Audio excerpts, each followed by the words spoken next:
When your plans don't happen the way you think they you should not frown nor be gripped with sadness, for always there will be others. It matters not how great or many the obstacles, because in the end, victory will come to the person who has a goal in mind, a burning desire to get there, and an indomitable spirit to go on, step by step, towards the fruition of one's goals. Setbacks happen and only to strengthen your character and demonstrate your greatness. Continue motivating others because in the process, you motivate yourself. Day 21, 100 Meaningful Days.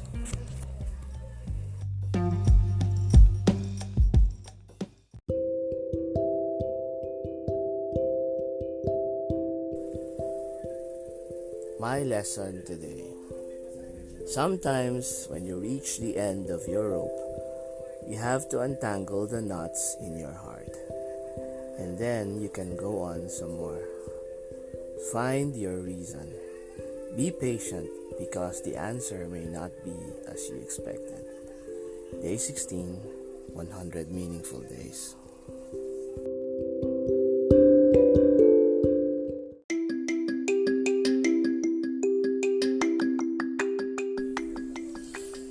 Do not run away from seeming monsters.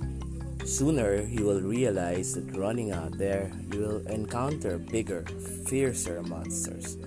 And then you will find out that's true enough. What matters is not the monsters, seeming or otherwise, nor your fear of the monsters, seeming or otherwise, but who you fight them or their idea with.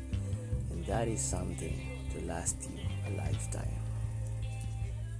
Day whatever, 100 Meaningful Days.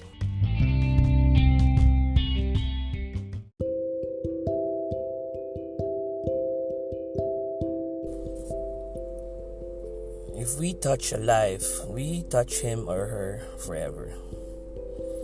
And though you may not obligate it, she or he follows you to the ends of the earth, virtually or sometimes even physically. And we don't have to do extraordinary tasks to be able to touch a life.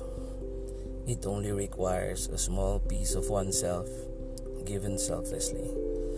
Those little things that are unforgettable. It is in staying when everybody left. It is in listening when you'd rather leave. It is in the many little instances that measure your character, where instead of frowning, you stood up strong and upright. Alas, what inspires his character? Not physical strength, empathy, not aggressiveness, love, not hatred. In the breadth and height and depth of one's soul, there lies its peace, that you are able to inspire even a soul to be better. 1. Day 22, 100 Meaningful Days.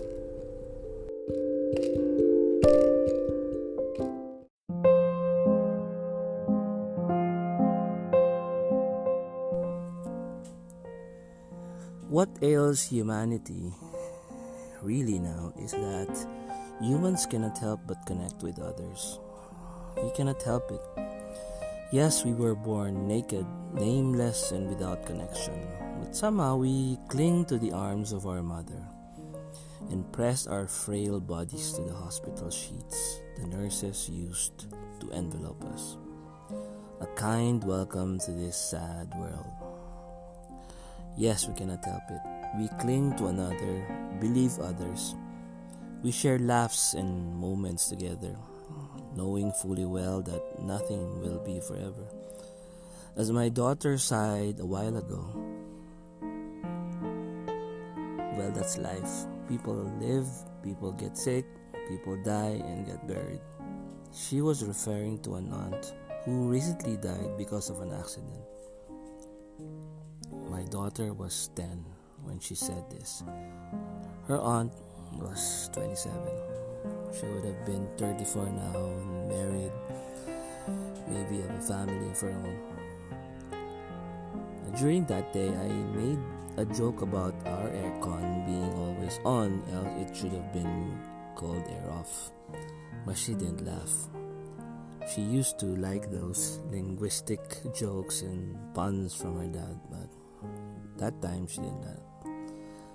When I asked her why, she said, "Someone very close to me is dead. You want me to answer that question, Dad?" She was 10. And for a 10-year-old girl, she's right. She will eventually get over it and move on. But for a time, she will be sad and dismiss corny linguistic jokes. Connecting the dots, I believe that this will prepare her from future heartaches or realities that are, for the most part, unbearable, at least for some time. My brother once said, "You don't really get over heartaches. You simply bury them further down your heart and try to forget them."